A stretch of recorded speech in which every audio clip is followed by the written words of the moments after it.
حدثنا قتيبة حدثنا الليث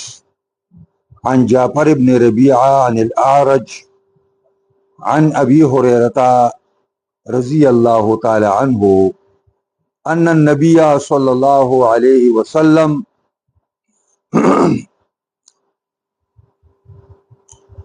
قال إذا سمعتم سياح الديكة کله چې تاسو واورئ اذان د چرګ نو فاسأل الله من فضله دا الله مهرباني وغواړئ فإنه رأت ملکا ځکه دې فرشته ویني او اذا سمعتم نهيق الحمار او کله چې تاسو واورئ आवाज د خره فتعوذوا بالله من الشیطان نو تاسو پناه حاصل کوي په الله باندې شیطان نه فإنها یقینا دا خره رأت شیطان اندې شیطان ویني نو چې شروع نو کله چې بانګ د چرګ واورئ نو د الله نه مهرباني وغواړئ سوال ځان له وکئ او کله چې خر आवाज واورئ نو اعوذ بالله ووایئ او د هغې وجه دا ده چې دا چرګ چې دا وایي نو دا فرشته ویني نو دی په بانګونو شروع کی او خر چې کوم دی شیطان ویني نو دی په نارو باندې شروع کی حدثنا اسحاق اخبرنا روح حدثنا ابن جريج اخبرني عطاء سمع جابر بن عبد الله رضي الله تعالى عنهما قال قال رسول الله صلى الله عليه وسلم اذا كان جنح الليل او امسيتم کلا چې شپه تیار شي او امسيتم یا تاسو ما خام کوي نو په کفو سبحانکم دا واړه ځان سره بند کوي دا واړه ځان سره بند کوي یعنی واړه م پرېږدئ منډو توړو بس رامنې کوي کور کې ولې فإن الشیطان تنتشر حینئذ شیطانان په دغه وخت کې منډې رامنډې وهي او ستاسو واړو ته به تکلیف ورسوي نو فإذا ذهبت ساعة من الليل کله چې تیر شي یو ټیم د شپې نو فخلوهم بیا خپل واړه پرېږدئ ځکه چې شیطانان بیا قلار شي منډې رامنډې وي او واغلقوا الابواب دروازې خپلې پورې کوئ او واذکروا اسم الله زم دا سبق مونږ ویلی دی ځکه زه وایم چې دا زما خو دا ویلی دا سبق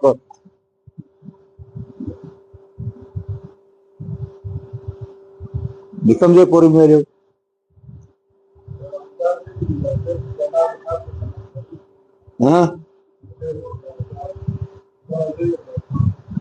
لا صدقة من الفضل نه سعيد بن عفير نه شروع بکو هذا خیر دغه وشه دغه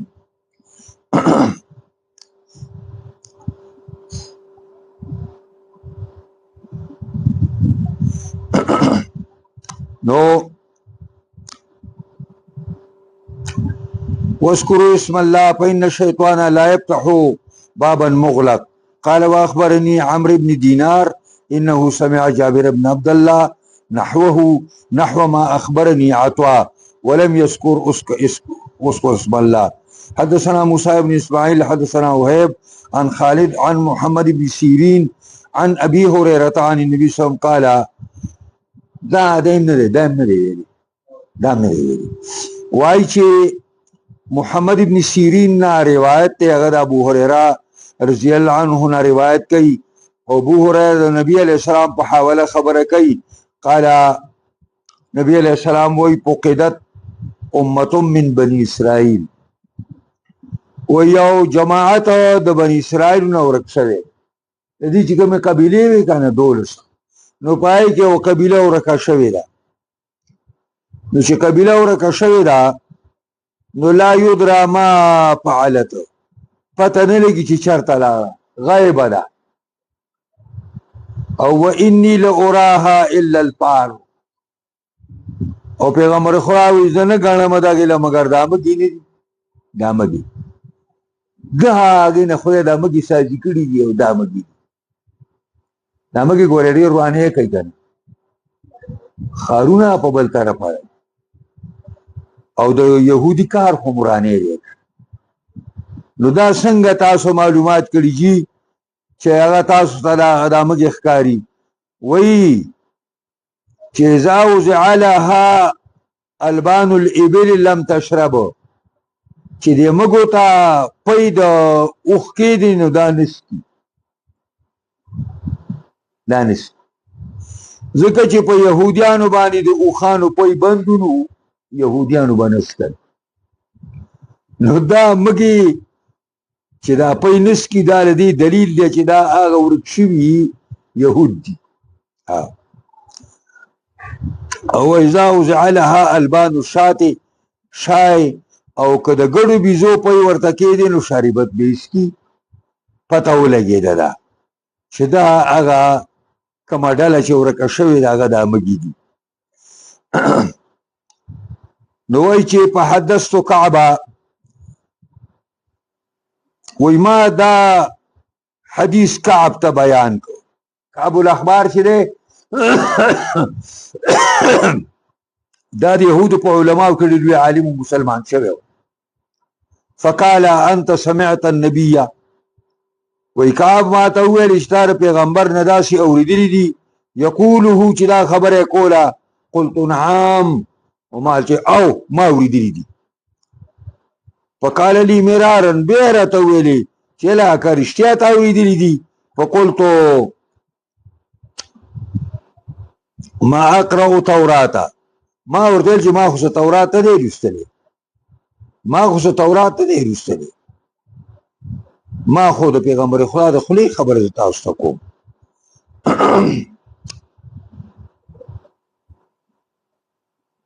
فقدوا ولا يدرى ما وقع لهم واني لاظنهما مسخهم الله والدليل على ان بني اسرائيل لم يكونوا يشربون البان الابل او الفار ايضا كذلك لا يشربوها دا پس حاشیه مساسی ده دا مسله شو اخلاص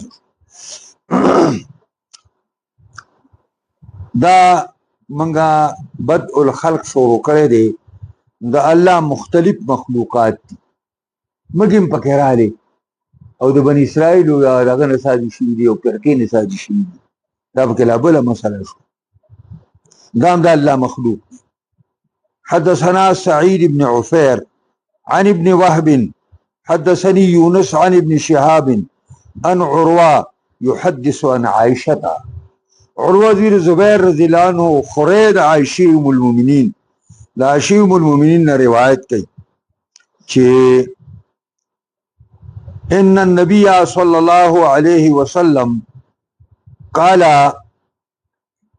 للوزغ الفواسق نبی علیہ الصلوۃ والسلام دی کربوړی ته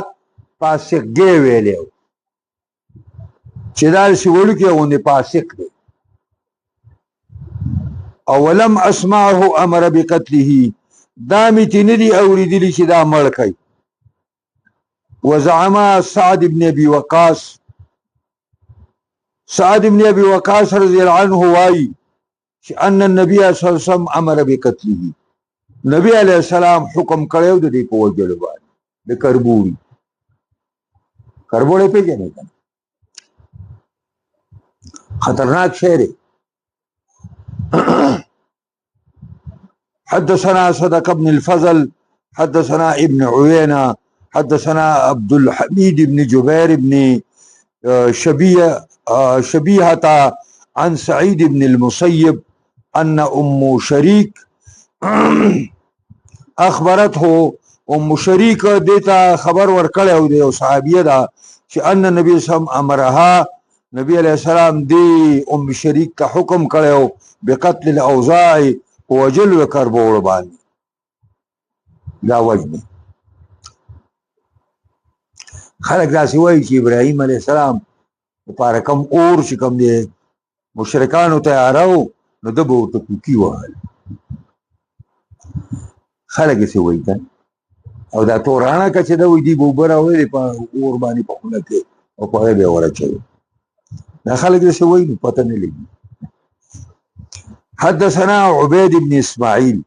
حدثنا أبو أسامة عن هشام عن أبيه عن عائشة أم المؤمنين قالت قال رسول الله صلى الله عليه وسلم اقتلوا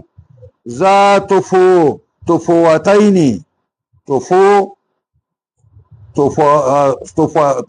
څنګه الله په تاسو وایي طفیتین دا مړ کوي تاسو هغه مارو چې د هغه د سترګو د پاسه یو دوه نښې غوندي دا سترګو د پاسه د سترګو په شان نښې دوه نوري دا مړ کوي ولې فإنه يلتمس البصر یتمس البصر ځکه دی ړندۍ سترګو ده چې د نظر ستا د نظر څخه برابر شه نظر به یې د الزوري او ويصيب الحبل او دا مصیبت او تکلیف رسي حمل ته هم بلکې مخکې تیر شوي دي حمله چې د مار نظر په کومه حامله ښځه ولګي بچی تې غورځېږي. تابعو حماد بن سلمى ابا اسامه تابعداري پر حدیث دا حدیث رسول د حماد د سلمہ د ابا اسامه نه هم. حدثنا مسدد حدثنا يحيى عن هشام حدثني أبي عن عائشة قالت أمر النبي صلى الله عليه وسلم بقتل الأبتر نبی علیہ السلام حکم کړی په وجلو د لنډۍ باندې لنډۍ پر مارونو کې عمر دې موږ ورته لنډۍ وایو او دا ولې ویلي وقال انه يصيب البصر ويذهب الحبل دا د خلکو نظر تختی او د نظر ختمی او دا چې کوم دینو د زنانو نه حمل غورځي. حدثنا علي عمرو بن علي حدثنا ابن ابي عدي عن ابي يونس القشيري عن ابن ابي مليكة ان ابن عمر كان وعبد الله بن عمر يقتل الحيات اغبر ماران وجل ثم نها بیا خلق بنداو چې لکه مو وجنې دی لره مو وجنې قال ان النبي صلى الله عليه وسلم هدما حائطا له وای چې نبی علیہ الصلوۃ والسلام را غرزو هدما حائطا را غرزو یو دیوال لري دی وو نو وجدت فيه السلخ حیه پای کې مار پوټکه ملاوس امار پوټکه نو باسي دا مار روزانه په زمانہ کې دا پوټکه غونټي استوزي نو سم ماری نو د نبی علیہ السلام یو دیوال او ګیره غورځو چې راوي غورځو نو پای کې نمار پوستکه وقال انظروا وګورئ اين هو دا بګورې دلته چرته دی دیوال کې بچرته په نظرو چې وې کاته بس ویلی دا وقال اقتلوه ملکي فكنت اقتلها نزو ما واجد لرا نو فقلت عبد الله وی د دې وجنه زماران بما وجل نو فقلت ابا لبابه فاخبرني ان النبي صلى الله عليه وسلم نو فلقيتو ابا دا لقيتو دې لفظ فلقيتو ابا لبابه زره صحابي ابو لبابه سملاو شو نو فاخبرني غرا خبر راکه چې عبد الله ان النبي صلى الله عليه وسلم قال لا تقتلوا الجنان يا جنان تاسو د کور د ماران مو وجنه یا په کور کې کم ماران الا كل ابتر مگر هر لنډي او هر هغه دغه چې کوم دی مار چې داغه د سترګو په پاسه داسې دوه نخې سترګو وي فإنه يسقط الولد او يذهب البصر فقتلوه دې کې دوه خطرناک کارونه دي یو د زنانه نه بچي غورځي او بل طرف ته د انسان د سترګو نه نظر ختمي مړې کوي. حدثنا مالك بن اسماعيل قال حدثنا جرير بن حازم عن نافع عن ابن عمر انه كان يقتل الحيات. عبد الله بن عمر با ماران وجل. فحدثه ابو لبابه ورته حديث وايو چې ان النبي صلى الله عليه وسلم نهى عن قتل جنان البيوت فامسك عنها. نو عبد الله الذين کلار بس په کوبري باب ننخا باب 5 من الدواب فواسق يقتلن في الحرم.